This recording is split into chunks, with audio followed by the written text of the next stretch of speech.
सर्वेभ्यो नमो नमः। आज हम एमए उत्तरार्ध के प्रथम प्रश्न पत्र काव्य संस्कृत मूलक संस्कृति एवं निबंध के अंतर्गत जो इकाई संकलित है वह है संस्कृत काव्य साहित्य सर्वेक्षण। यानी इस इकाई में अब हम संस्कृत साहित्य के जो रचनाएं कवियों के द्वारा विरचित हैं उन रचनाओं के बारे में सामान्य जानकारी को प्राप्त करेंगे। आज सर्वप्रथम हम पहली जो रचना है वह लेते हैं महाकवि कालिदास के द्वारा विरचित रघुवंश महाकाव्य। इसके सामान्य अध्ययन को आज हम देखेंगे। रघुवंश महाकवि कालिदास का बहुत ही महत्वनीय एवं अंतिम महाकाव्य के रूप में जाना जाता है। पाश्चात्य विद्वान कित ने इसे उनकी प्रौढ़ प्रतिभा का प्रसून माना है। रघुवंश संस्कृत महाकाव्यों का मुकुटमणि है। कालिदास के सब काव्यों में ही नहीं अपितु समस्त संस्कृत साहित्य में रघुवंश एक उत्कृष्ट महाकाव्य है। दंडी ने अपने काव्यादर्श में महाकाव्य के जिन लक्षणों का निरूपण किया है उनका निर्माण रघुवंश के आधार पर ही किया गया है। रघुवंश कालिदास की प्रौढ़तम प्रतिभा का परिचायक है, जो 19 सर्गों में विभाजित एवं 1569 श्लोकों का महाकाव्य है। इस महाकाव्य में सूर्यवंशी 31 राजाओं के जीवन का वर्णन है। दयालु एवं प्रतापी राजा मनु, दिलीप, रघु, अज, दशरथ, राम, लव, कुश आदि तक की कथा आरोह अवरोह में वर्णित है।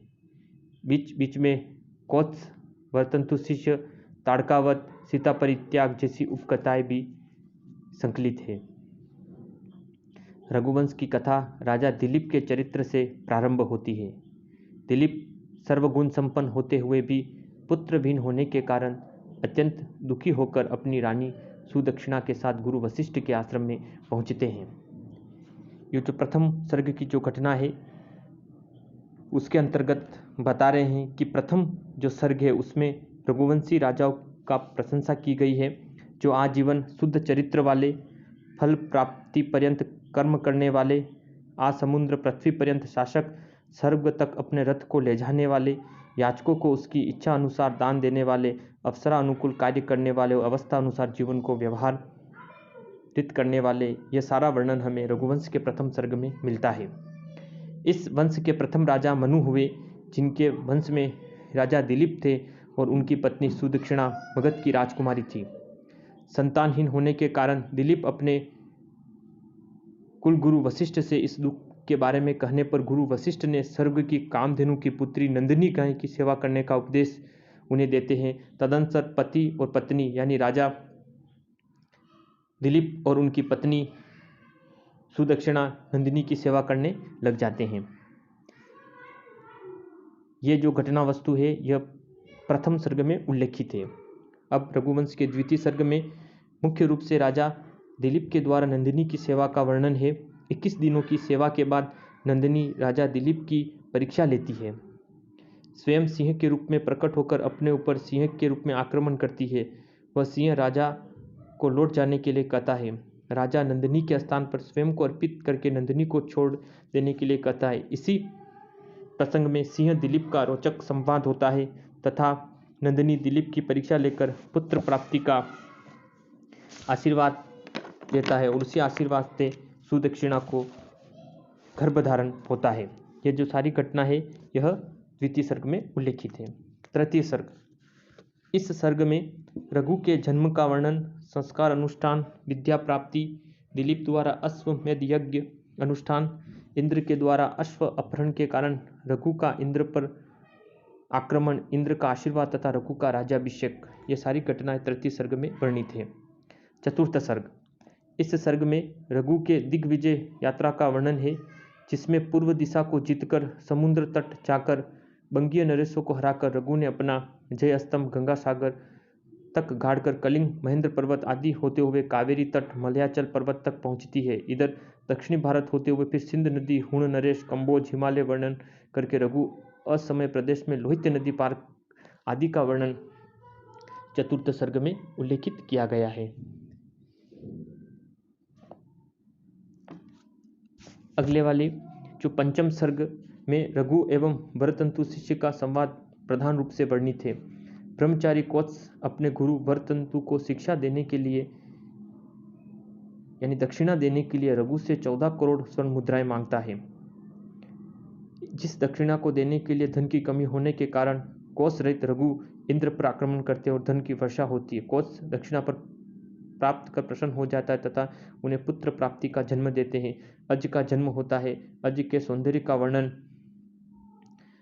इधर विदर्भराज भोज अपनी बहन इंदुमती के स्वयंवर में अज को बुलाते हैं, तो रघु ने अज को सेना के साथ विदर्भ की राजधानी भेजने का वर्णन इस पंचम सर्ग में उल्लेखित है।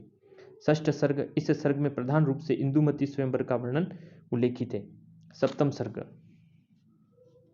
इसमें अज और इंदुमती का विवाह, प्रतिस्पर्धी राजाओं से युद्ध एवं अज की विजय होने का वर्णन उल्लेखित है। अष्टम सर्ग, रघुवंश का अष्टम सर्ग अत्यंत करुणा युक्त है। इसमें इंदुमती की असामयिक मृत्यु से अज का विलाप का वर्णन है। वशिष्ठ के संदेश से अज को सांत्वना मिलने का वर्णन तथा अपने पुत्र दशरथ की बाल्यावस्था का ध्यान करके इंदुमती के विरह में किसी प्रकार 8 वर्ष बीतने के बाद गंगा सरयू के संगम पर प्राण देने का वर्णन है। नवम सर्ग, इस सर्ग में दशरथ के आखेट का वर्णन, जिसमें मुनि पुत्र श्रवण कुमार के वध की चर्चा, मुनि द्वारा दशरथ को वृद्धावस्था में पुत्र वियोग में मृत्यु का श्राप आदि वर्णन उल्लेखित है। दसम सर्ग, इसमें दशरथ द्वारा पुत्रेष्टि यज्ञ तथा राम आदि चारों भाइयों का जन्म होने का वर्णन है, जिसमें देवताओं द्वारा भगवान विष्णु की स्तुति, भगवान विष्णु द्वारा राम के रूप में अवतीर्ण होने का वचन आदि का सुंदर विवेचन प्रस्तुत किया गया है। एकादश सर्ग यानी 11वां सर्ग, सीता स्वयंवर, राम आदि का विवाह और परशुराम के साथ संवाद का वर्णन इस 11वें सर्ग में वर्णित है। द्वादश सर्ग, इसमें राम वनवास, सीता हरण युद्ध और रावण वध की कथा का वर्णन है। जो सर्ग अंत में सूचना दी जाती है कि राम पुष्पक विमान से अयोध्या के लिए प्रस्थान कर चुके हैं। इसी के साथ इस 12वें सर्ग की समाप्ति होती है। त्रयोदश सर्ग, इसमें राम की यात्रा का वर्णन तथा मार्ग में उन सभी स्थलों का परिचय सीता से करवाते हैं जहाँ वनवास काल में राम विचरण किया करते थे। चतुर्दश सर्ग, 14वें सर्ग में यह सर्ग राम के राज्याभिषेक तथा सीता परित्याग की घटनाओं से संबद्ध है। सीता महर्षि वाल्मीकि के आश्रम में जाती है। इधर लक्ष्मण से सीता के संदेश को सुनकर राम अत्यंत दुखी होते हैं। सीता की स्वर्ण मूर्ति बनाकर अपने साथ बिठाकर श्री राम द्वारा अश्वमेध यज्ञ करने का वर्णन इस 14वें सर्ग में उल्लेखित है। पंचदश सर्ग यानी 15वां सर्ग, इसमें शत्रुघ्न द्वारा लवणासुर के वध का, सीता के 2 पुत्र कुश और लव होने का, शंभुक वध, राम के यज्ञ में कुश एवं लव द्वारा रामायण का गान, सीता के पाताल प्रवेश एवं राम द्वारा कुश को कुशावती और लव को शरावती राज्य देकर स्वयं के स्वर्ग में चले जाने का वर्णन है। षोडश सर्ग, इस सर्ग के प्रारंभ में अयोध्या नगरी की दुर्दशा का वर्णन है, जिसमें कुश ने कुशावती को छोड़कर पुनः अयोध्या को राजधानी बनाते हैं। अनेक रानियां होने पर भी कुश का कुमुदवती के साथ विवाह का वर्णन है। सप्तदश सर्ग, इसमें कुमुदवती से अतिथि नामक पुत्र के जन्म का वर्णन, युद्ध में कुश के मारे जाने पर अतिथि का राज्याभिषेक का वर्णन सप्तदश सर्ग में उल्लेखित है।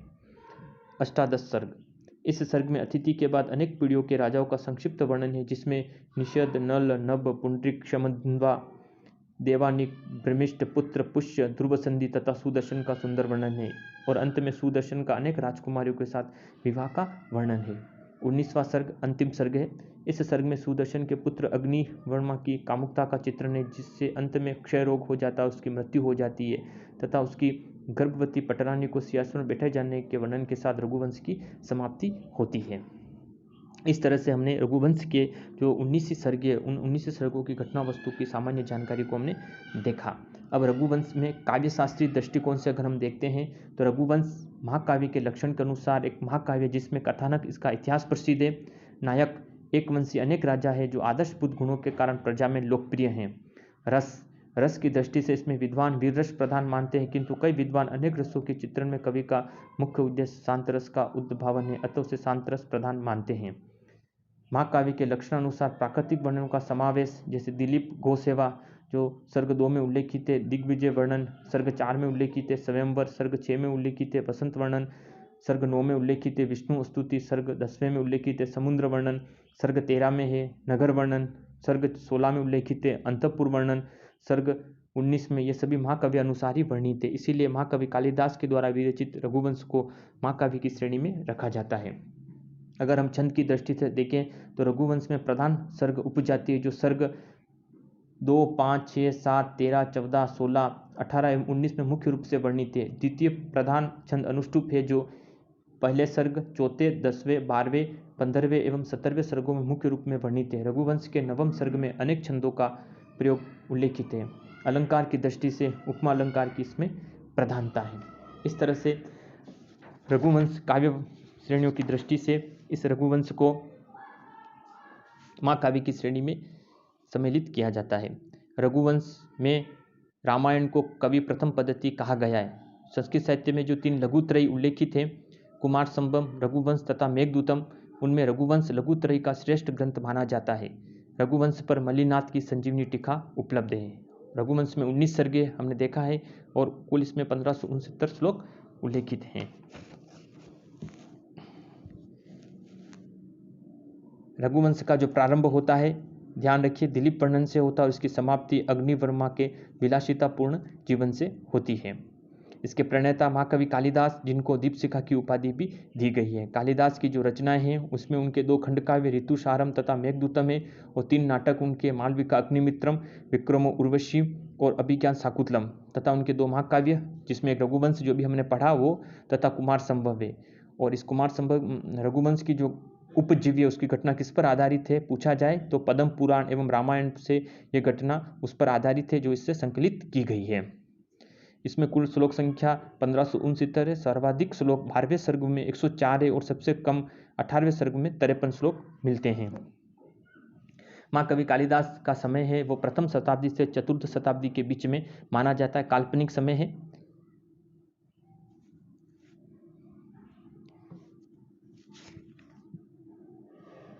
रघुवंश कालिदास की प्रतिभा का काव्य रूप में सर्वोत्तम निर्देशन है। कवि की प्रतिभा का प्रस्फुरण पद पद पर परिलक्षित होता है। एक और भावों का सौंदर्य है तो दूसरी ओर कल्पना का चमत्कार, एक और भावों में प्रसाद और माधुर्य है तो दूसरी ओर अलंकारों की अनुपम छटा, एक और वाचार्थ की मुख्यता है तो दूसरी ओर व्यंग्यार्थ का अपूर्व संयोजन। इसमें श्रृंगार, वीर, करुण तथा शांत चारों रसों का सम्यक प्रयोग हुआ है। जैसे अग्निवर्णन जो राजा है अंतिम सर्ग में उल्लेखित है, उसके वर्णन में श्रृंगार रस का प्रयोग है। रघु, अज व राम के युद्ध प्रसंगों में वीर रस, अज विलाप में करुण रस तथा वाल्मीकि, वशिष्ठ व सर्वत्यागी रघु के वर्णन में शांत रस का प्राधान्य है। कवि ने जहाँ संभोग संभार का सुखद आस्वादन कराया है वे विप्लव श्रृंगार की मार्मिक अनुभूति कर रही है। एक और बाह्य प्रकृति का विशद वर्णन है तो दूसरी ओर अंत प्रकृति का तात्विक विश्लेषण है। एक और राजा का आदर्श और उसकी प्रजा वत्सलता है तो दूसरी ओर प्रजा की राजभक्ति। इस प्रकार रघुवंश विविध विरोधी गुणों का समन्वय है। रघुवंश के कथानक का मूल स्रोत रामायण है, लेकिन रघुवंश की कथा वाल्मीकि रामायण की अपेक्षा पद्म पुराण के अधिक समीप दिखाई देती है। कालिदास एवं उनकी रचनाओं के काल के संबंध में विद्वान एकमत नहीं है, परंतु अधिकांश विद्वान इस बात से सहमत है कि कालिदास चतुर्थ शताब्दी में हुए थे। अतः ईसा पूर्व 150 से 475 ईस्वी के बीच कालिदास का समय निर्धारित किया जा सकता है। इस तरह से हमने महाकवि कालिदास के द्वारा विरचित रघुवंश महाकाव्य की सामान्य जानकारी को प्राप्त किया। जो महाकवि कालिदास के द्वारा रचित महाकाव्य की श्रेणी में आता है और इसमें 19 सर्गों में इसकी घटना वस्तु विभाजित है और 1569 इसमें श्लोक है। साथ ही में रघुवंश में 9वें सर्ग से 15वें सर्ग तक भगवान श्री राम के चरित्र का वर्णन जब पूछा जाता है प्रश्न, तो 9 से लेकर 15 यानी 7 सर्गों में भगवान श्री राम के चरित्र को इसमें उल्लेखित किया गया है और 3 सर्गों में अज का जन्म, इंदुमती स्वयंवर जो 6ठे सर्ग में इसकी घटनाएं पूछी जाती है, इंदुमती स्वयंवर 6ठे सर्ग में उल्लेखित है और 5वां सर्ग भी उल्लेखित है जिसमें रघु की दानशीलता का उल्लेखित किया गया है। जो कोश वर्तंतु संवाद है वो 5वें सर्ग में उल्लेखित है। साथ ही में इसमें बीच बीच में हमने देखा ताड़कावत, सीता परित्याग जैसी उपकथाएं भी संग्रहित है। इस तरह से हमने महाकवि कालिदास के द्वारा विरचित रघुवंश के सामान्य अध्ययन को आज हमने पढ़ा है। अगली वाली क्लास में हम अन्य कोई संस्कृत काव्य जो रचना है उनके बारे में अध्ययन करेंगे।